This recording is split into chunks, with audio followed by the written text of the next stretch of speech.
ಹೆಚ್ಚು ಮಾಡಬಾರ್ದಮ್ಮ. ಸರ್ ನಿಮ್ಮೆಲ್ಲಾರ್ಗು ನಾನು ಏನ್ ಹೇಳ್ತಾ ಇದೀನಿ ಅಂತಂದ್ರೆ, ಈ ತರ ಜ್ಯೋತಿಷಿಗಳೇನಾದ್ರು ಮನೆಗ್ ಬಂದ್ರು ಅಂದ್ರೆ ದಯವಿಟ್ಟು ಸೇರ್ಸಕ್ ಹೋಗ್ಬೇಡ್ರಿ. ಏನಕ್ಕೆ ಎತ್ಕೊಡ್ತಾ ಇದೀಯ? ಇದೆಲ್ಲ ಯಾಕೆ ಹೋಗ್ತಾ ಇದೀಯಾ? ಜ್ಯೋತಿಷಿ ಹೇಳ್ಬೇಕು ತಾನೇ ನೀನು. ಏನು ಒಂದು ಅಕ್ಕ ತರ ಹೇಳಿದ್ದೀನಿ. ಅಕ್ಕ ತರ ಅಲ್ಲ, ನೀನ್ ಹೇಳಿದ್ ನಿಜಾನಾ? ನಿಜ ಇಲ್ಲ, ನಮ್ಮ ಹೊಟ್ಟೆಗೆ ಬಂದಿದ್ದಮ್ಮ, ಕೇಳಿದ್ದೀನಿ. ಹೊಟ್ಟೆ ಪಾಳ್ಗೋಸ್ಕರ ತಾನೇ ಬಂದೆ. ಮತ್ ಹೊಟ್ಟೆ ಪಾಳಿಗೆ ಇಷ್ಟು ಚೆನ್ನಾಗಿದೆಯಲ್ಲ, ಮೈಕೈ ಗಟ್ಟಿಗಿರೋ ದುಡಿಬೇಕಾಗಿತ್ತು ನೀನು. ವೃತ್ತಿ ತರ ಅಂದ್ರೆ ನಿಜವಾಗಿ ನಿಜಾಯಿತಿಯಾಗಿ ಮಾಡ್ರಿ ನೀವೆಲ್ಲಾನು. ಅದನ್ನ ಬಿಟ್ಬಿಟ್ಟು ನೀನ್ ಹೊಟ್ಟೆ ಪಾಳಕ್ ಬಂದು ಜನಗಳ ಹತ್ರ ಎಲ್ಲ ನೀನ್ ಇಲ್ಲದೆ ಇರೋದೆಲ್ಲ ಹೇಳ್ಕೊಂಡು ಇಷ್ಟೊತ್ತು ಏನ್ ಹೇಳ್ತೆ ನೀನು? ನೋಡಿ ಸ್ವಾಮಿ, ನಾನು ಏನಂತ ಕೇಳಿದೆ ಗೊತ್ತಾ? ನಮ್ಮ ಅಪ್ಪ ನಮ್ಮ ಅಮ್ಮನ ಜೊತೆ ತುಂಬಾ ಚೆನ್ನಾಗಿ ಸಂಸಾರ ಮಾಡ್ತಾ ಇದ್ದಾರೆ. ನಾನಿರೋದ್ ಬೆಂಗಳೂರಲ್ಲಿ. ನಾನಿವ್ ಅಪ್ಪನ ಹತ್ರ ಏನಂತ ಕೇಳಿದೆ ಅಂತಂದ್ರೆ, ನಮ್ಮ ಅಪ್ಪ 6 ವರ್ಷ ಆಗಿದೆ ನಮ್ಮ ಅಮ್ಮನ್ ಬಿಟ್ಟು ಹೋಗ್ಬಿಟ್ಟು, ದಯವಿಟ್ಟು ಏನಾದ್ರು ಮಾಡ್ಕೊಡಿ ಅಂತ ನಾನೇ ಕೇಳಿದ್ದು.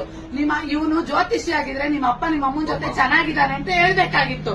ಇವ್ನಿಗೆಲ್ಲ ಕಾಣಿಸುತ್ತವೆ, ನಿಜ ಹೇಳ್ತಾನಲ್ವಾ?